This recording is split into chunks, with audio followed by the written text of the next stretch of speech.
listening to the Booktrospective Podcast, a podcast for all types of books. And even though we read all types of books across all different types of genres, we want to give a disclaimer. Many of our books and a lot of our content sometimes is intended for mature audiences. And we don't believe in censorship, but we do want our listeners to have the opportunity to decide if our episode or podcast is good for them. So, with that, let's get into the episode. Hey, it's Dominique. And Keely. And you are listening to Booktrospective. And this week, we are covering The Hostage by Samyra Alexander. I think that's how I say it. I think that's right. I think so. So, officially, Happy New Year, because it's our first time recording in 2025. So, Happy New Year again, everybody. Keely, how was your trip? My trip was a lot. It's not relaxing. Yeah, it had its moments, but overall it was pretty stressful. It started with us driving at 2:00 in the morning in a torrential downpour for 80% of the drive. Like, you could not see the car in front of you. It was that hard. It was awful. Yeah. And then on our way back, we came back a day early because Tristan was homesick. He got car sick and threw up everywhere. So it was a trip. Kids. Yeah, no. This has been the longest. What is today? Today's the 10th. It's like been the longest first 10 days of a year ever. It has. For like everybody. Yeah. My car is still in shambles.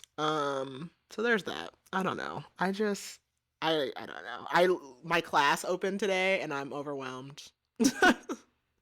I'm so overwhelmed. That's all I can say. So whatever. Reading's been good. The books have been good. Otherwise, if I could just read and do nothing else, that would be good. So, but Keely opened the bookstore. Yay! So, how did it go? Had a great first day. Good. So, yeah, and That's I love exciting. the space. So yeah, it's so cute and cozy again. So excited for that. But yeah, so we are covering this book was an author request. So she reached out to us on TikTok, and she actually has a few other books. I didn't look at the other ones, but this is the one she asked us to review. So, Keely, do you have the blurb? I do. Brandy, a food delivery driver, is well acquainted with flaws. Her parents are no longer alive, and her daughter is in foster care. Brandy's best friend Zane is the only person she has left, so she embraces his dream of buying a home for their children. But when Brandy stops taking her medication, her behavior leads to her and Zane becoming homeless. Without a place to stay, they have to spend their savings on a motel, delaying their dream of owning a home. To earn back Zane's trust, Brandy creates a scheme to live with her agoraphobic client. All Brandy and Zane need to do is keep the client captive in her own home. They firmly believe their plan will succeed, and soon they'll be leaving after living in her house without paying rent. But strange events unfold as Halloween draws near. Brandy and Zane become victims of harassment and threats. The real question is, who is sending them threats? The client is not the one sending them because Brandy and Zane have her locked in her room. Will they find the mysterious person before the hostage takers become the hostages? Jeez. Okay, so this book, one, like, I feel like we have this book and we have another one that are author requests, and they're both like newer authors. So like, I don't know if this is self-published. Is there a way to tell? I believe it is. Yeah. So whether or not it is or whatever, like, I feel like we give more grace with that. But this book, so it's a psychological thriller, which is in the title actually, and so there's basically our main characters they're both Black. They're friends, kind of by circumstance, like they were in school together, and like both especially Brandy, like she's kind of an outcast, and then Zane kind of becomes her friend like in a protective sense, and then they just kind of like get trauma stuck together. Yeah. And so they just like life has like been really hard on them. Brandy suffers from mental illness, which makes it really hard for her in life. And they make a really poor choice to do a crime that does not go well. No. In the middle of this book, like we get a story that at first I was like, why are we like talking about this? Like I was like, I don't know why we're talking about this. Uh-oh, I hit a button. But then I was like, sense. yeah, it makes sense at the end. So I was like, okay, like I like that. But yeah, I was like, why are we talking about this? But I was like, yeah, no, it's a little crazy. So it's a very short read. It was like 150 pages or something. Yeah. It's very short. Oh, you know what? I actually wanted to do something starting this year. I wrote it down on something and I can't remember. Let me see if I put it on anything else. Maybe it was like, when did this book come out? Some just like background information on the book. Yeah, something like that. Like, when did the book come out? What the genre was, if we don't normally like specify exactly what it is. Right. And then maybe how long it is or something. I don't know. I wrote it down somewhere. I don't know where it is. But that was it. So I don't know. Anyways, back to whatever we were talking about. So I think it's short though. It's only like 150 pages and it's on Kindle.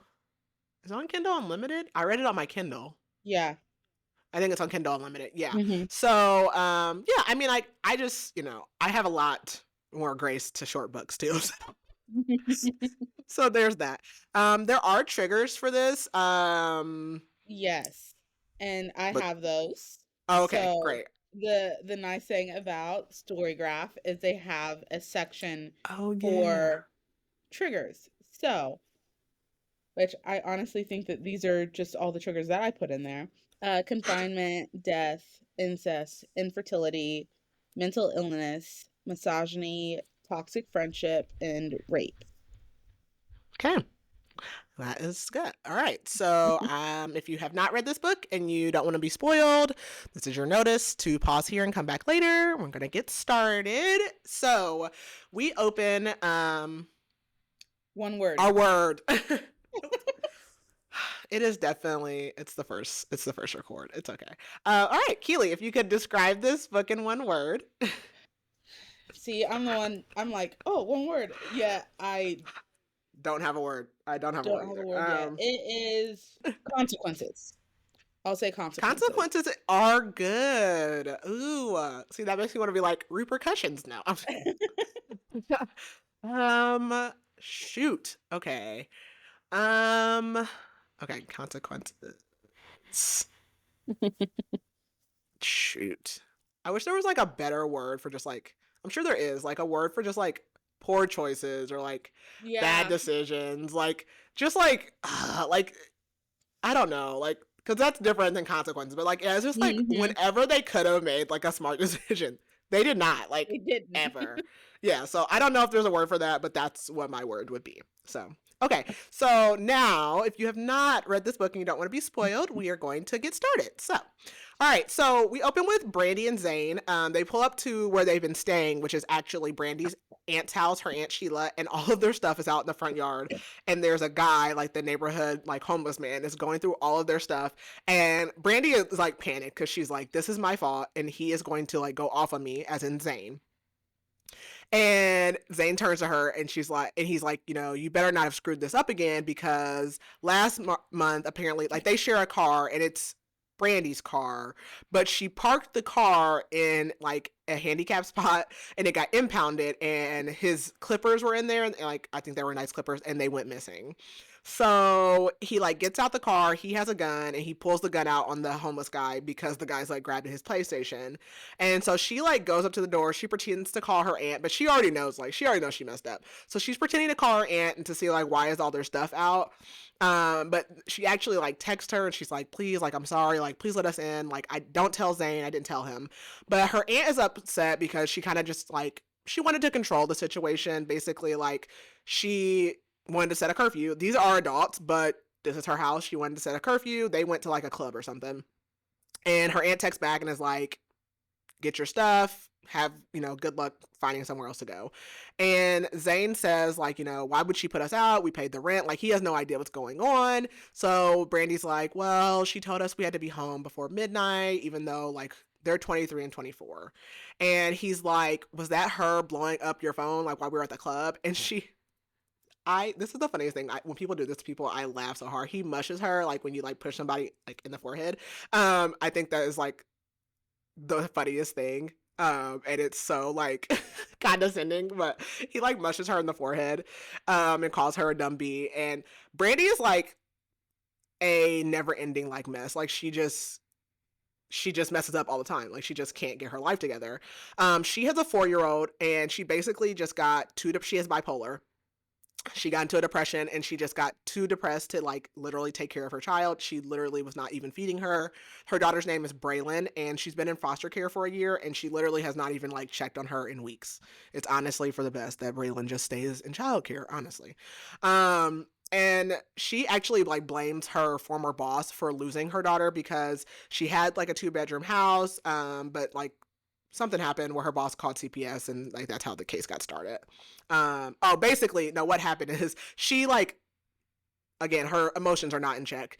So she like was at work and she like spit in her boss's face. That is disgusting. That is also considered a battery. And so that's what led to the CPS case. So Zane starts banging on the aunt's door. The aunt comes out and she's like, hey, like I gave y'all warnings. Y'all been here for a year. Like it's time for y'all to get your own place. I mean, yes, but like it is the middle of the night. And Zane's like, well, Brandy didn't tell me about the curfew. And Sheila's like, well, I texted you too. So like you can't blame it all on her because I texted you too. Zane's like, well, I'll give you some extra money. And Brandy says, I didn't take my medicine. This is the never ending cycle of people who have mental illness and like psych meds. Like a lot of times when they start to feel better, they don't take their medicine again. Like it's hard when you have mental illness. And so she says it like, I was feeling good. I don't want to take my meds. A lot of times it makes them feel like doped up. And so she's like, I didn't tell him about the curfew. I just wanted to have a good time. She tries to like touch him and he's like, well, he like pulls himself away from her and he's like, you hurt her. Like, can we come back? Like this was her fault basically. And Brandy's like, well, just let him stay, like I'll go or whatever. But her aunt says like, I just can't deal with Brandy's mood swings anymore.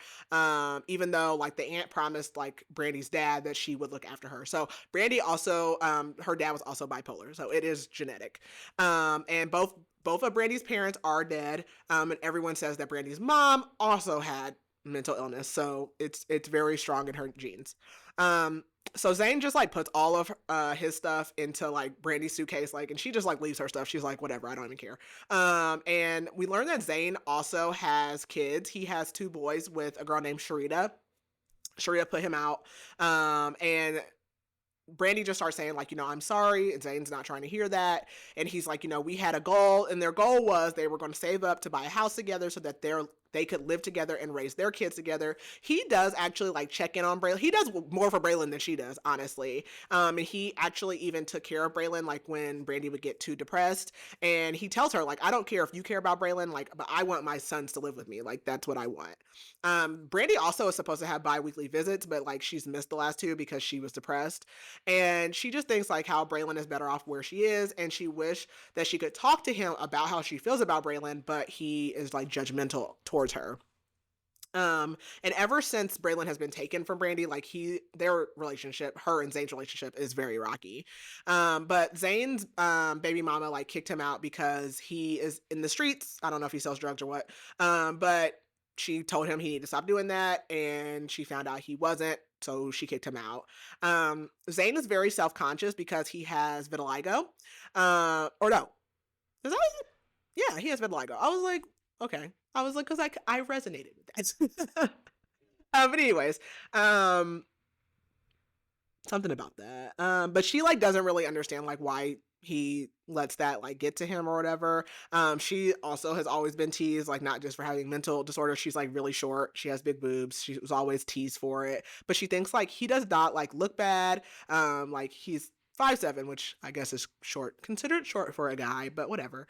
But he decides that they're gonna go and rob his baby mom's house, which this is not the bad decision of this book. But so they go to his kid's grandma's house and they're going to rob her so that they can make it through the night. And so they both have guns. They like break a window to get in, and like they can hear the grandma like snoring. She's in the house, and he knows that she keeps money like in these shoe boxes in a spare room.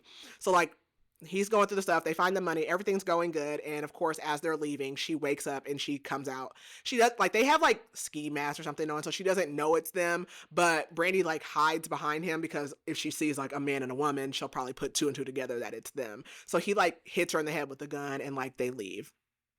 And Zane just kind of like turns to her and is like, why do I always have to save us? And like, when are you actually going to like do something?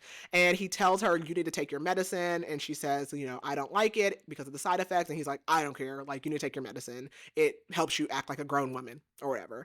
So she feels like he's being mean to her. And she remembers how they even became friends because, the kids at school, like the guys used to tease him about having vitiligo and the girls didn't like her, rightfully so, because she used to like try to sleep with all their boyfriends to prove that she wasn't ugly.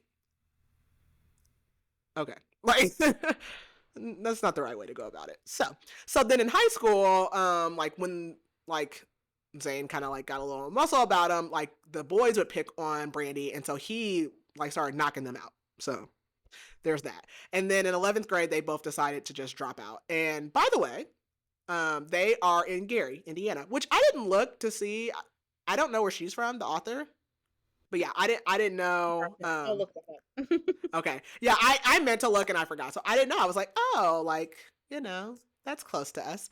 So anyway, so they go and they get a motel, whatever. And Zane is planning to call Braylon on FaceTime. And Brandy's just like totally disinterested. Like she could care less about talking to her daughter. But he like this is like the next day he calls and he's talking to her, and like as soon as he starts talking to her, like Brandy starts crying, and she just thinks about how like when she was depressed, Braylon would, it's really sad actually, like, you know, Braylon would come to her and like tap her shoulder, be asking like for food and water, and like she would just ignore her. And like I get it, like I get like mental illness is so like that is incapacitating, and it, but I also like can imagine like a child, like I'm a mom, like it's just heartbreaking. Like it is so sad. That is, it's so hard. And yeah, it's just, it's hard for all parties. And so she literally she can't take hearing her. So she goes out to the car and like, until he gets off the phone. And so then like Zane works like, he works nights. Brandy's supposed to be like a DoorDasher or whatever, but so she's not working. So she goes back in like when he leaves, and she's like blasting the music like she's at home. And the manager comes to her because she's in a motel, and he's like, can you turn the music down? Like people are complaining. So she's like popping off of him like, I paid to be here, like da da da da, all this stuff, because she's actually in a manic phase now. So she is from Gary. She currently lives in LA, but she's from Gary. Oh, okay. Small world, small world. Okay.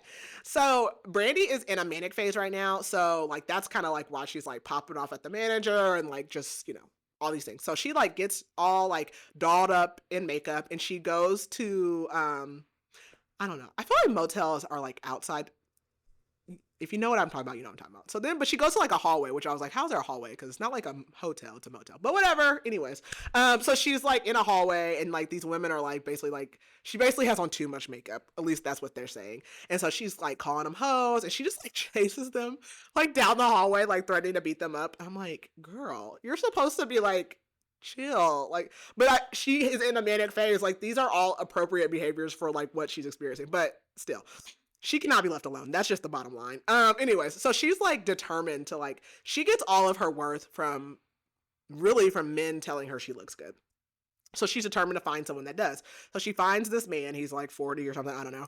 He's married, and he's willing to pay her for sex. And like they end up having sex. And at the end of it, because they agree on like a price. At the end of it, he's like, oh, sorry, because he's like, no, I'm not with my wife or something. He makes up some lie. But he's like, oh, actually, I am still with my wife, and I don't have enough money to pay you. So she's like, all men are trash. And he's like, you know, she's like, I'm going to go find your wife, and I'm going to tell her that you had sex with me, and all these things. And he's like, my wife won't believe you. You look like a clown. It's terrible. He's like, my wife is a God-fearing, revered woman. Okay. And she's like, now she's like, do I really like look bad because he said that and like the girl said that? And so she's like, I'm going to try to trick him by like offering him more sex. And of course it works.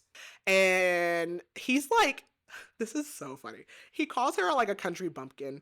And he's talking about hog maw, which is like the most disgusting thing in the world. And my grandma is literally like one of the most country people you'll ever meet. And like she eats that stuff. And I think it's literally, it's all the stuff they don't put in bologna, which is already like everything. They put Oh, everything.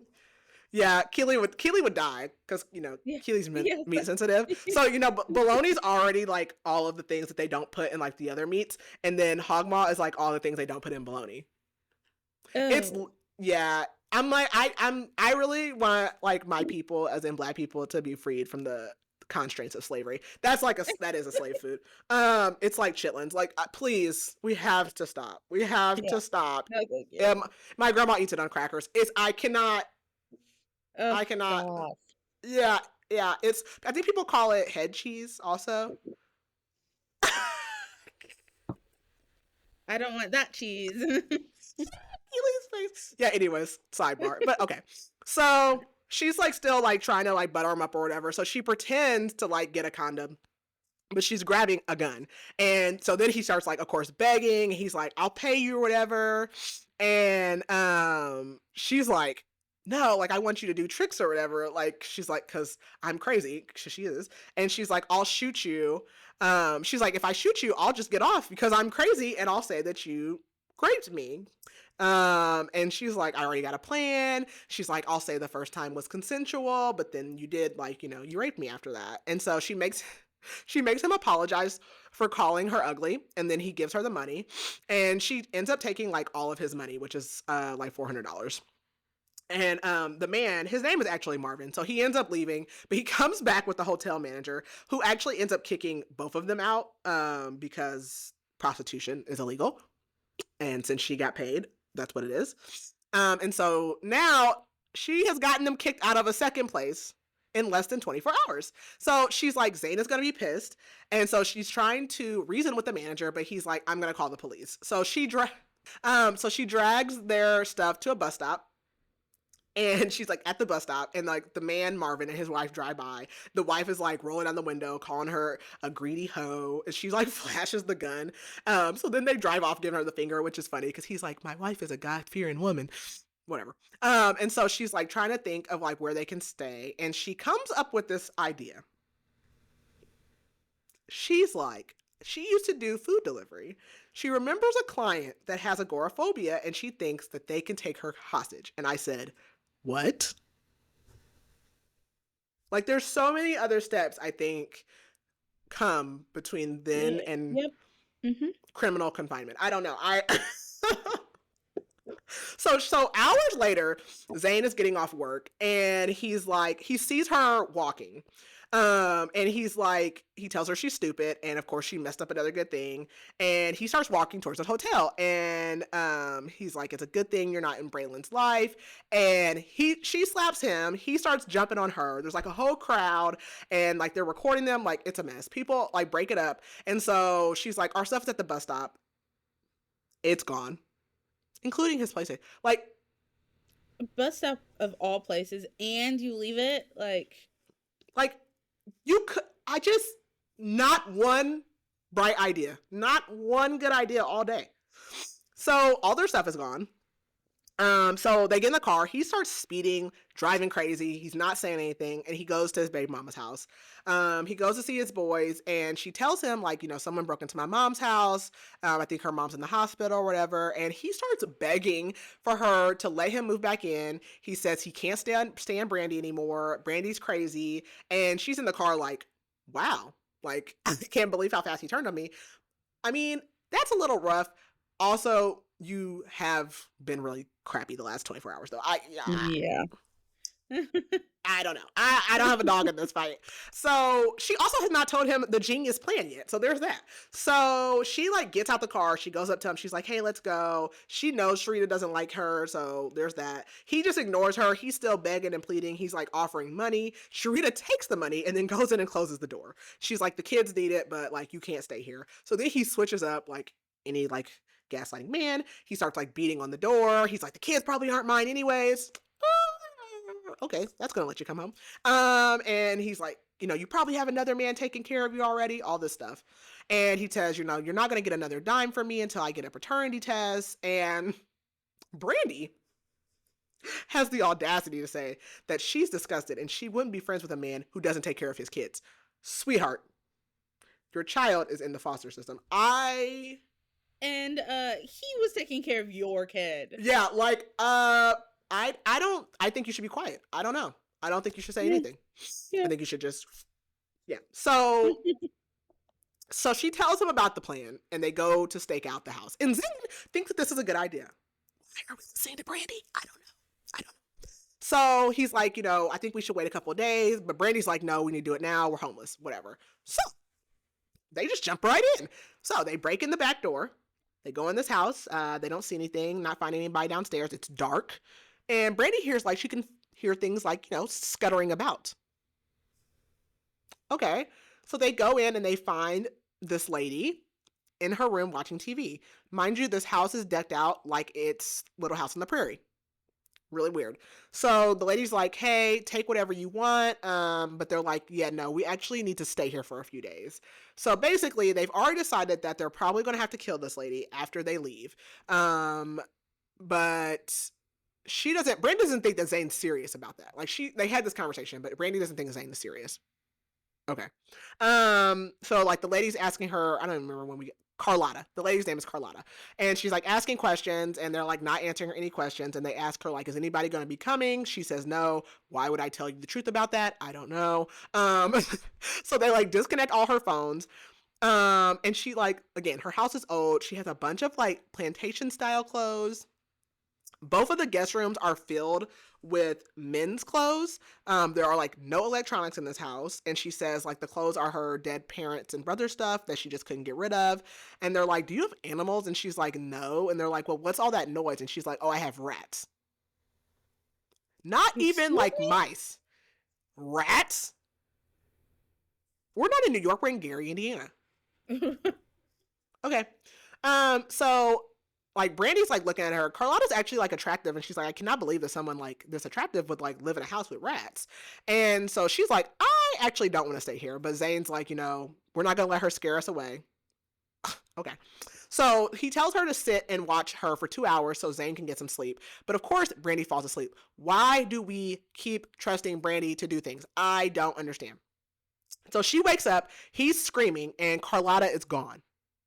But Brandy still has the gun, so she didn't take the gun. And they're like going through the house. They can't find her, but they see a giant rat. Okay.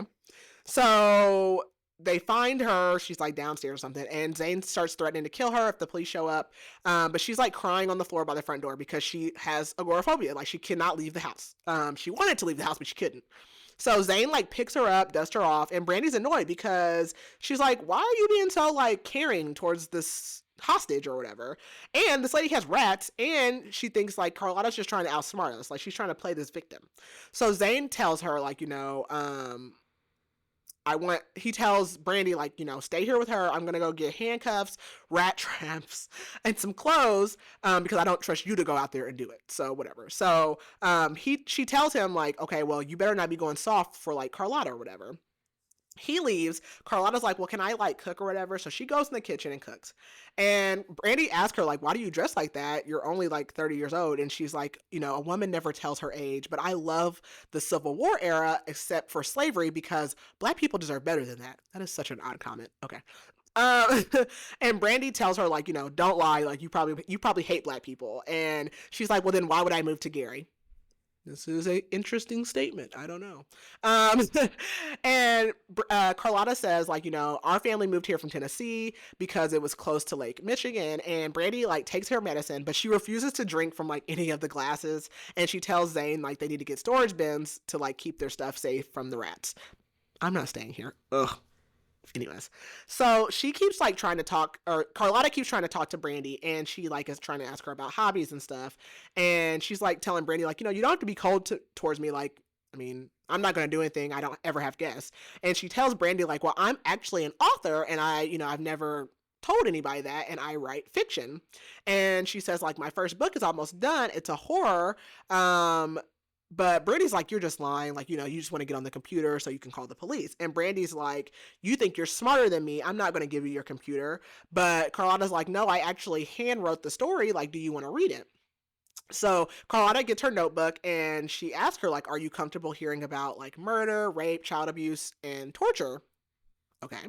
And she says this is a story about Tom Sawyer and his family who became a gang and basically they attack. It starts out with them attacking this rich man and his family on Halloween night. So in the story, I can't remember if he like worked for this guy, something, I don't know. But he basically snaps off and he's sick of the rich people. So him, his wife, and his kids, his three kids, they go to this family's house and he makes the kids, like, the family is like the King family. He makes them watch the kids in like the living room or whatever. And he and his wife torture the parents for essentially just being rich. He rapes the dad, even though like throughout this book he's continuously telling himself like, I'm not into men, like this isn't gay, like I'm just doing this. And then he kills the dad, and then the wife kills the mom. And so Brandy's like listening to the story and she's like, yeah, Carlotta's crazy. And so the kids in the story actually like make Brandy kind of sad, and she's like, thinking about her own parenting, and she's like, I'm determined to be like a better mom. Like I'm going to get through this and I'm going to be a better mom. And she hates to admit it, but she actually kind of liked the story, and she kind of wants to hear more of it. So she like tells, she doesn't read her like the whole book or whatever. So they go back into the kitchen and there's a huge rat walking on the stove. And Carlotta's like, you should eat with us. And Zane, like, he comes home, he eats. Brandy's like, I'm not eating anything. And this is the only time I ever agree with Brandy. I'm not eating I totally agree anything as well. in this house. I don't even want to be in this house. I'm not eating anything in this house. And she can't believe because Zane's going to eat. I was just going to say, I would have no trouble staying awake because I would not be able to sleep in that. No, I cannot stay here. I can't believe that they're staying here. Like, I don't even want to stay if there's a mouse. Rats, multiple, plural. Ew. I can't. Okay.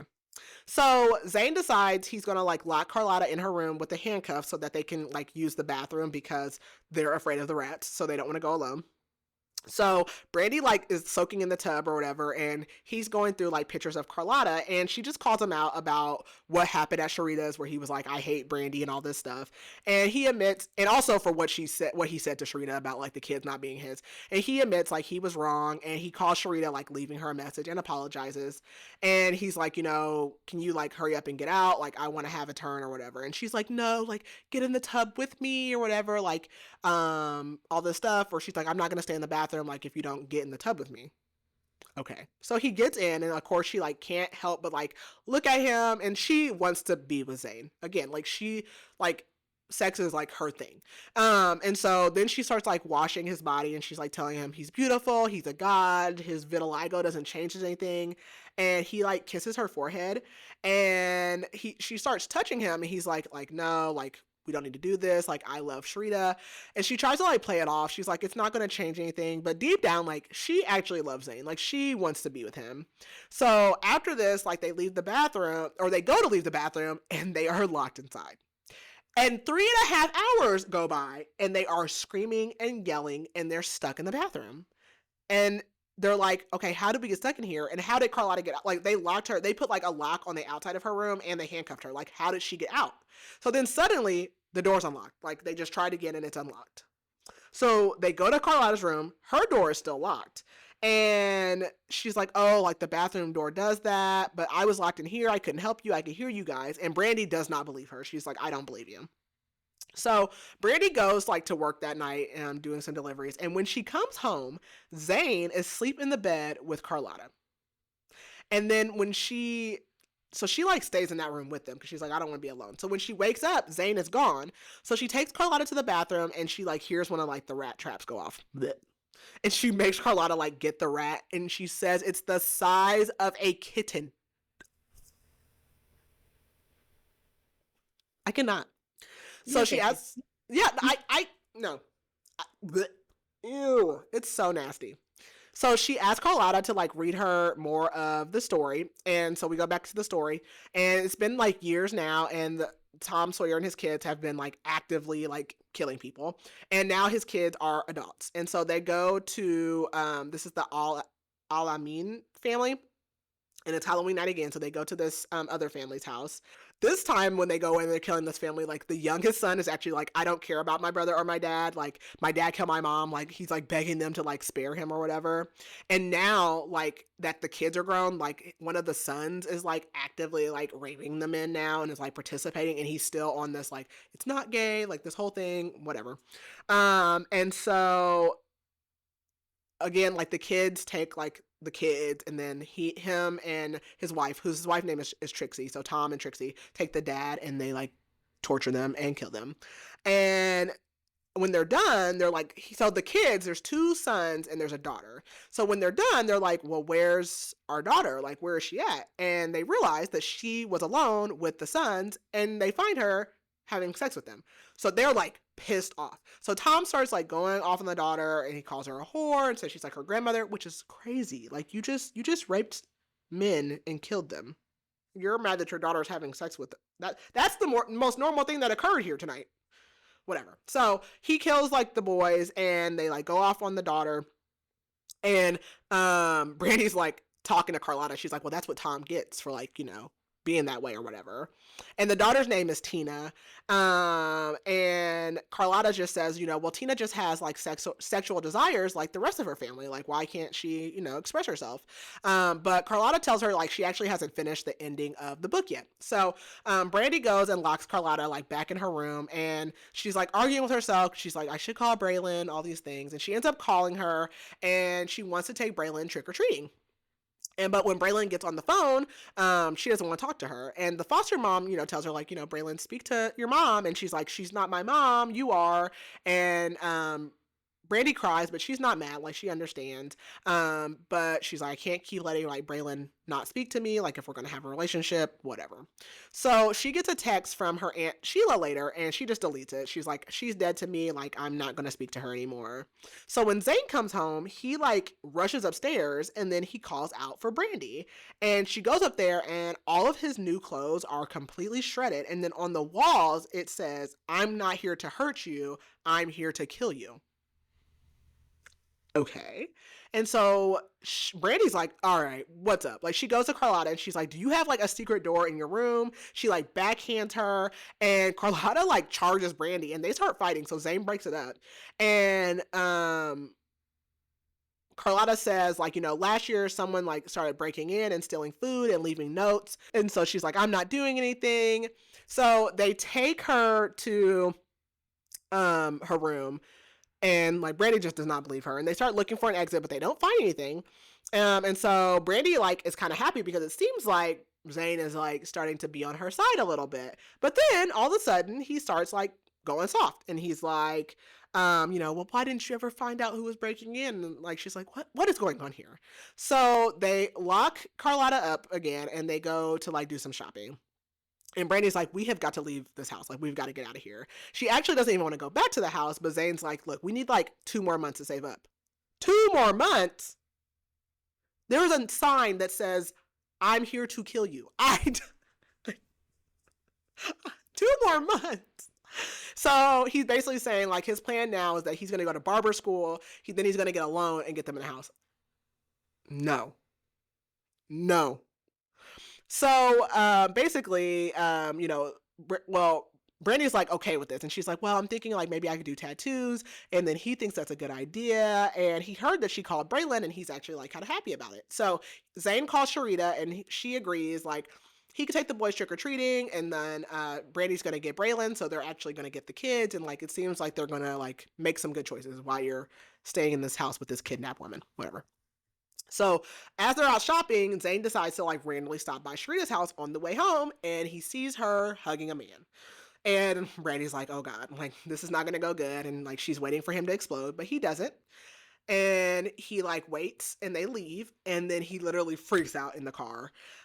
So I'm like, sir, you're not dating her. You cannot freak out. So they start heading back to the house, and they notice there's a truck following him.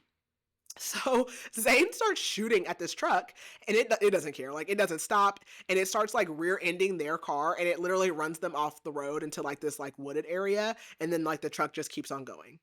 And then like their car like won't even start, so they have to like call AAA. Which I'm like, how do you guys have AAA? How do you have AAA? You don't have anything else. How do you have AAA? But whatever. So she's like, I wonder like who could be after them, and she's like, I can't think of anybody that would be like out to get us. So that night they go back to the house, and she just ends up sleeping in the bed with Carlotta and Zane because Carlotta and Zane are like watching TV, and like she doesn't want to be alone. So she wakes up the next morning, and they're just like eating breakfast, and she still is like, I'm not eating this lady's food, like whatever. So Zane is like very much like adapted to this new life. So this time like her and Zane go into the bathroom again to like bathe, and he tells her that he took Carlotta to like bathe earlier, and she knows it's just because he wanted to be alone with her. So she tries to touch him again, and he's like, no, that was just one time. And she accuses him of being with Carlotta. And he asks her, like, why are you so upset about Carlotta? And she pretends to like see a rat to scare him. And then she just like leaves. And she thinks like, I think Zane is like falling for Carlotta, like trying to be with her or whatever. So she goes out to get food, and when she comes back, she sees them literally like almost cuddled up on the couch, holding hands. And so she tries to go sit between them, and Zane's like, no. And Carlotta says, like, by the way, like, my story's done. And Brandy's like, well, like, Zane hasn't heard it, like, so I don't want you to have to, like, start from the beginning. I don't want to hear it or whatever. But he tells her, no, I actually did hear it. It's good. And she's like, well, when did you have time to hear it? Like, what's going on? So we hear, like, the rest of the story. And so in the story, it's 2019, which, like, when the story first started, it was, like, 1991, and then it was, like, 1999. So now it's 2019. And Tom and his family aren't able to like break into houses anymore because everyone has like Ring cameras and stuff like that. But the kids are like now in like their 40s, and they pretty much all kind of like live close to each other, and they kind of like just meander around, and they still like rob places to survive. And so of like the kids, one of the kids' names is Alex, and he's like single, and then they had twins, and they're in a relationship, which is the girl, Tina, and then I can't remember what the other son's name was. Okay. So Tom and Trixie are like actually happy about this. They're like, oh, our kids will have like good genes. Okay. So they've now made their way to Wisconsin, and they're planning on robbing the store before they leave the state. And so like the Tom and Trixie go in, and the kids wait outside, and the store clerk is like, you know, I'm sick of getting robbed, all this stuff or whatever. And Trixie goes to like jump over the counter at the store clerk, and he literally just shoots her in the chest. And like then Tom like tries to lunge at the man, but he like pushes Trixie down, and Tom just like collapses on the floor, like holding her, like, and she's like barely breathing, and Tom just like closes his eyes knowing like he's about to die too. And the cashier shoots him too. And the kids come in, they end up killing the cashier, but like the damage is already done. And so what they're like, you know, we have to go. And then, oh, the other son's name is Cord. So the kids' name are Alex, Cord, and Tina. And so Cord's like, you know, we have to go before like the police come. We're going to go to prison. And Tina feels guilty because she was the one who like picked out this store for them to rob. So like they had to ride in like separate like cars at this time. So like one of the kids grabs the parents' car, and they just start like driving. And Tina thinks about how she loved her parents and how she was raised, and the only thing that she hated was how her father was so strict on her and wouldn't let her like sleep with the victims. And she didn't understand why everyone else could do it, and it was okay for her mom to do it, but she couldn't. But she's planning on going to Tennessee to like honor her parents because that's where they're from, and she wants to have kids because that's what her parents wanted, and it's what the founding fathers wanted. And Brandy is like, what? Like, she's like, I hated this. She's like, I wanted like the whole family to die in like a shootout.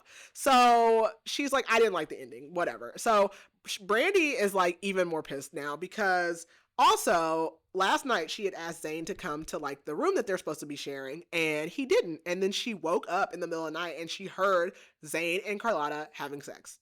And so her trust is like completely broken, and she's just completely over it. So it is now like finally Halloween, and she like wakes up, and she hears a bang, and it's Zane being brought into the room with a rope around his neck, and his hands are tied. And a white man is like leading him into the room, and she tries to grab for the gun, but then another man comes in, and he says that his cousin will shoot her, and she's like, what? So there's two men. So you said a white man brought him in, and all I thought was, a white man? No. That's hilarious. No. Oh my gosh. This story, like, it just literally, like, this is when I was like, wait, what is going on? So, yeah. So, like, they come in and they have Zane. And she's like, what is going on? And one of the men is like, I see wifey has unwelcome guests. And, like, Brandy's, like, half dressed. And she's like, I knew Carlotta was up to something. And Brandy's like, we can just leave. And they're like, no, like, you like freeloading, like, stay a while. And all she can think about is Braylon and how she's going to end up in prison. And Brandy says, well, then I'll just wait for the police. And they're like, we're not calling the police. And she's like, oh, they're going to kill us. Yeah. They wrote that on the wall. They told you they were going to kill you. And so one of the men, his name is Dante, he grabs her by the hair and like yanks her downstairs. And then the other man that has Zane, his name is Roderick. So they come downstairs and they see Carlotta, who's no longer dressed like it's 1820. She's wearing like joggers and a blue bandana, which is her Halloween costume. And she says, boo, what are you looking at? Like, I decided to dress like y'all one day of the year. I can't. And Brandy says, like, we were nice to you and you were having sex with Zane, and like thinking like she's telling on her. And Carlotta says, well, by the way, like, my name is Tina. And she realizes that this is Tina from the story. And like Roderick and Dante are Cord and Alex. And so they kind of like they do exactly what they did in the book. So in the story, they would like put their victims like in the middle of the room, and they would like circle around them. So they do that to Zane and Brandy. And Tina slash Carlotta starts trying to like egg Brandy on, and she's like, oh, big bag Brandy, like, you ain't got nothing to say now. And Brandy's like, because Tina always wore like those really frilly dresses, she never really noticed how like built she was. And now she's worried like she ain't gonna be able to take her in a fight. And so Dante says, you're gonna fight her or we're gonna kill your friend. And he literally like grabs Zane like by his penis and is like, I've never been with a man with vitiligo before. What? Okay. And so Brandy gets up and like goes up to Tina, and Tina like punches her. And Roderick says, fight back, or basically they're gonna start like burning Zane. And like he pulls out a lighter and literally like burns like the side of his face. And the men start like calling Zane weak because he's crying and he's screaming because they're burning him. And Brandy like tries attacking Tina, but Tina just like laughs and knocks her down. And she's like, you're younger than me. I'm 43 and pregnant. I'm like, ma'am, you just had sex last night, but okay. And she says that, her and Zane had sex all night and he didn't wear a condom. And she kisses Roderick and says, like, your infertility won't be a problem now. And Dante says, like, I can't wait to be an uncle and like carry on our traditions. Oh my gosh, what a horrible, scary world we live in. And he admits that it was him that locked them in the bathroom and like cut up their clothes, and that also ran them off the road because they hated them. But now that Tina's pregnant, they feel like they're okay in his book, and he wants them to come to Alabama and pay his parents respects. And Tina says that their parents were actually killed in Chicago, so she like changed that in the story.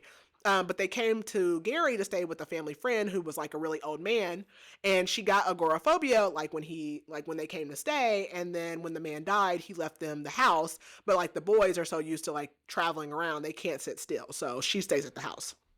And she says she also had a hidden phone in the house. And Roderick says, like, well, now that she's pregnant, like, he's not going to leave her. He's going to stay or whatever.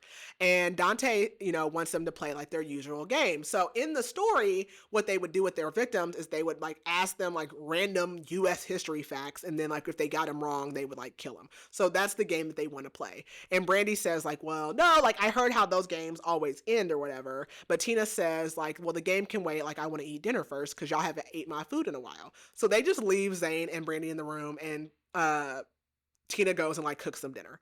So Zane says, I need to get something off my chest before this happens. And he turns to Brandy and he says, when I was 18, I killed your mom. I was not expecting that. I'm like, okay. So we said that both her parents are dead.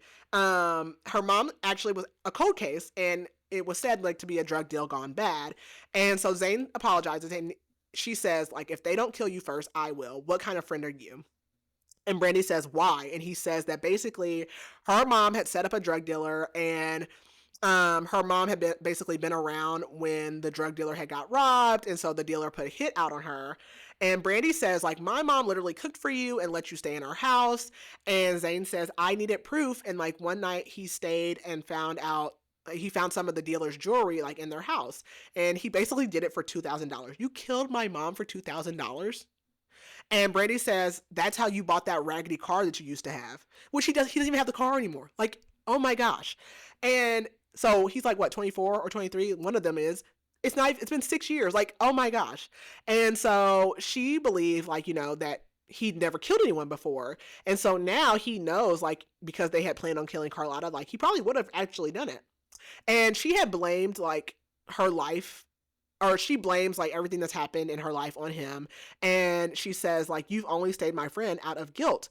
And she says, you're dead to me. I hope they kill you first so I can watch. And he tells her, you're not innocent, and says, I know it was you who told Sharita I was still in the streets. Basically, she made a fake account and told her, like, on Facebook or something. And he says, I see how you look at me. You would have had sex with me if I would have let you. And it was true. She did. She is the one who told Sharita because she does want to be with Zane.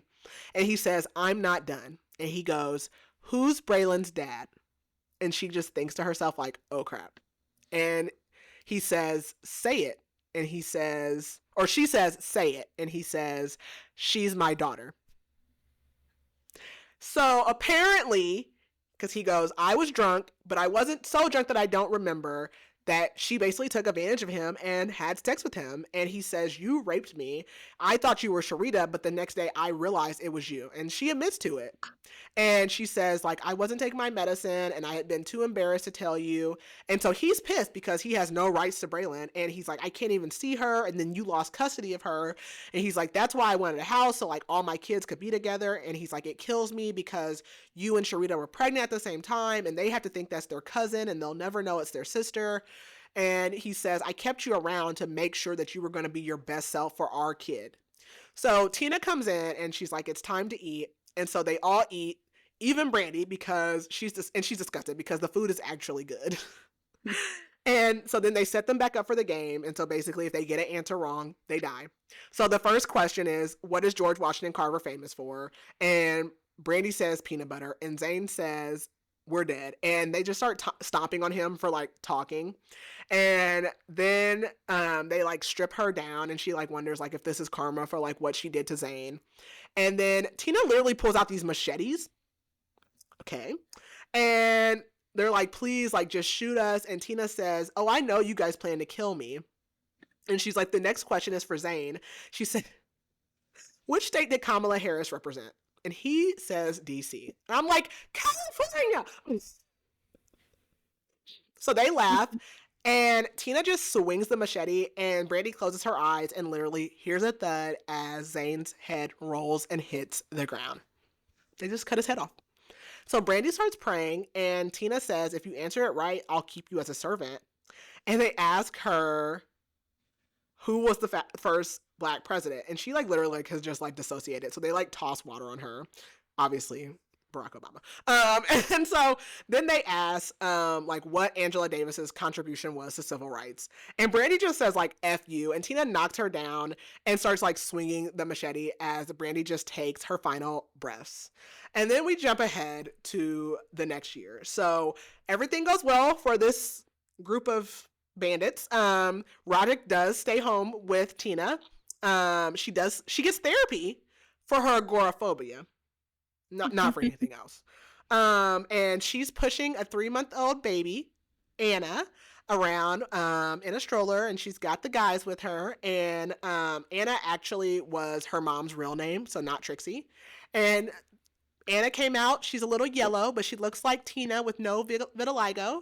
And they ended up just chopping up Brandy and Zane's bodies and spreading them over the Midwest. And Tina added their families on Facebook or online and just checks in on them. Braylon is still with the foster parents. And basically the guys talk her out of publishing her book so that they don't ever get caught.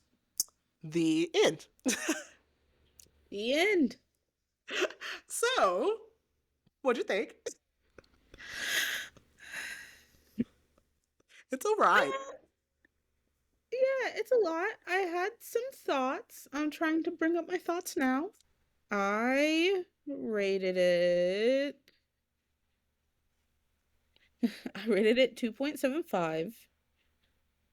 Um, the book itself was pretty interesting, and for the most part, it kept me entertained. I wanted to know what was happening, and I hated our main characters with a burning passion. I'm not I'm not mad that they're dead.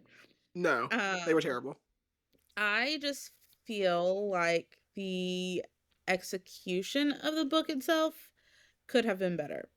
Um, I didn't I didn't hate it. Um, I wouldn't read it again, but it was interesting. It kept me entertained. So, Yeah. Yeah, I feel like story-wise, I gave it a 3 stars. Yeah, the story itself, like, again, like I said at the beginning, like, when they first introduced, like, the Tom, I'm like, "Why are we" at that point, I was like, "Why are we doing this?" And I like that it connected, and I like, because I wasn't expecting that at all. Um, I feel like we did not get details where I wanted details. So, like, yeah, like, I feel like that whole, like, death scene at the end, and maybe it's because I've been reading too many horror books now, but I felt like there was, like, no details there, and I was like, yeah.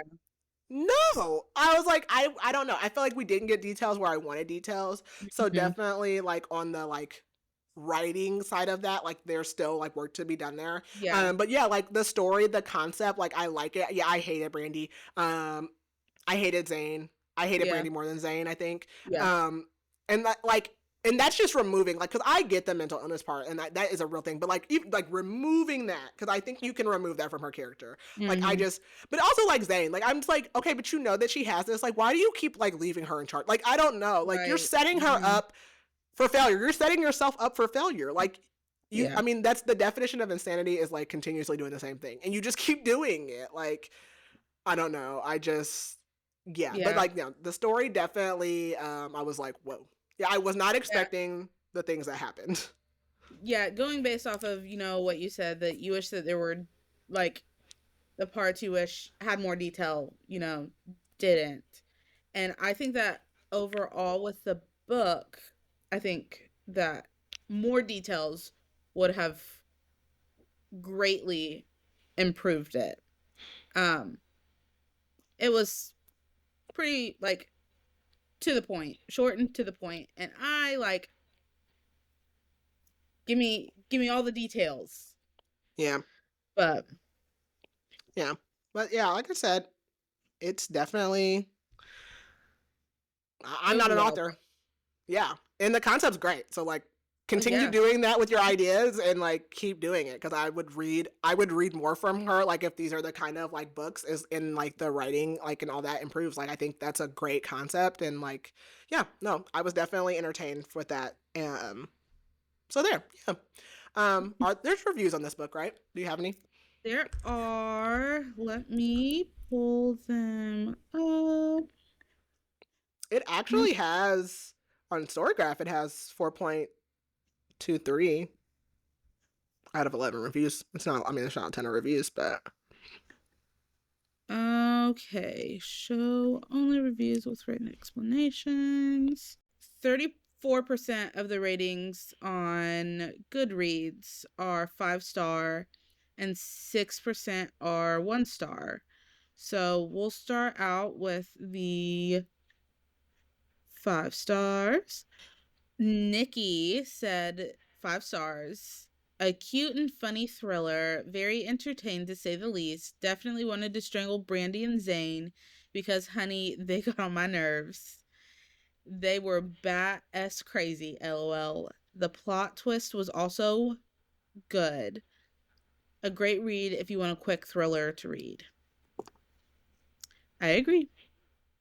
yeah, I agree. And 1 star. Somebody just said, "What did I read?" Um, okay. yeah. What did I read? There's only 2 written reviews. So there's a "What did I just read?" and this book is by far one of the worst I've read in a long time. In addition to the copious amount of grammatical errors, the writing technique likens itself to one utilized by someone who is taking a prerequisite class just to place into an intro creative writing class. Understandable. Well, okay.